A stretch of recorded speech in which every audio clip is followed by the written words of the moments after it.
What's up, everyone? Welcome to Ben's Car Reviews. I'm Ben, and today we'll be dissecting the 2025 Honda Civic Hatchback. Let's get into it with the chart. The Civic Hatchback in 2025 will have 3 different trim levels for you to choose from: Sport, Sport Hybrid, and Sport Touring Hybrid. So a little interesting that if Sport in all 3 of those names, I think that might be a little confusing, but it is what it is. We got prices ranging from that base Sport at about $27,500, rounding out at that Sport Touring Hybrid at just over $33,000. So about $6,000, give or take, separates these 3 trims. Hopefully that lets you get behind the wheel of one.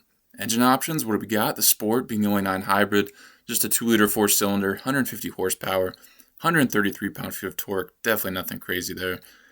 Going with the hybrid just adds that same engine onto a hybrid setup, giving you actually quite a bit more power at 200 horsepower, 232 pound-feet of torque. Both are going to pair with their respected CVT transmissions. Front-wheel drive is the only way to get it.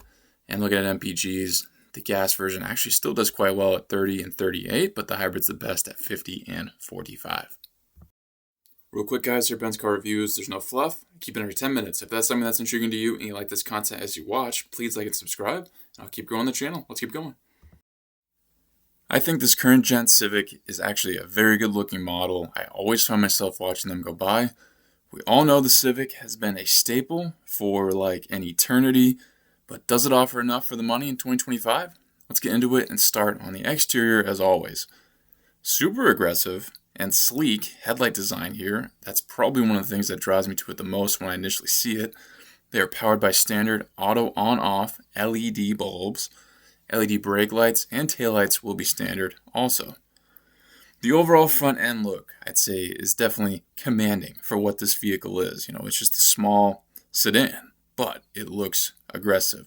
The grills and lower intake areas are very sharp, and I particularly like the black finish on those base 2 Sport trims.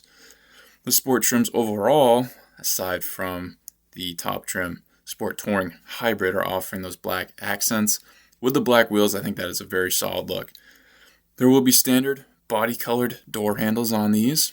Gloss black power side mirrors will be standard. All will also be heated.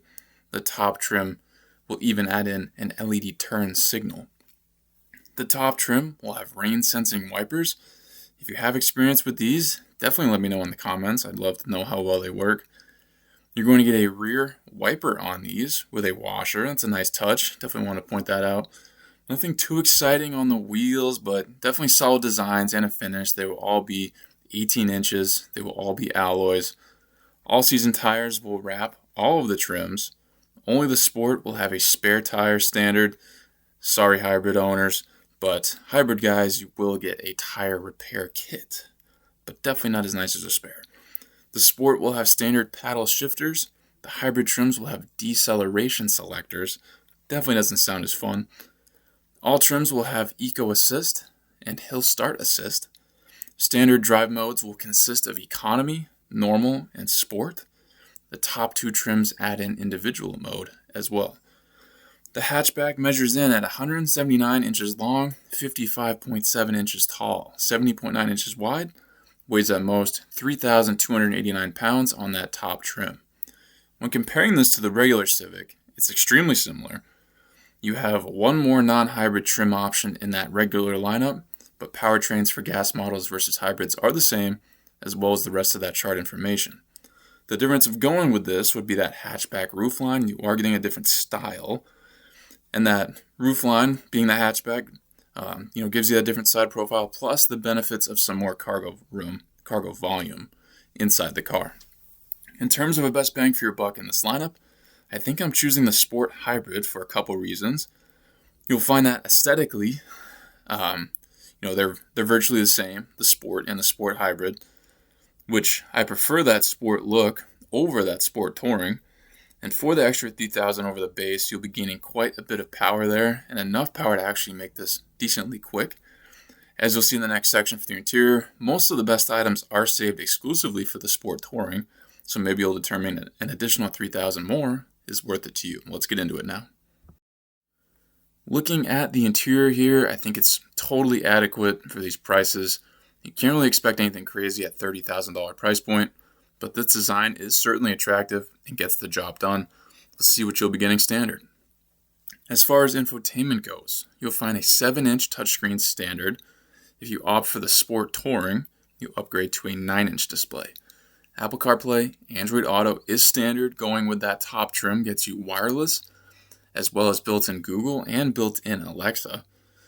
The standard area for your important info will be a 7-inch interface display. Again, picking the Sport Touring upgrades to a 10.2-inch interface.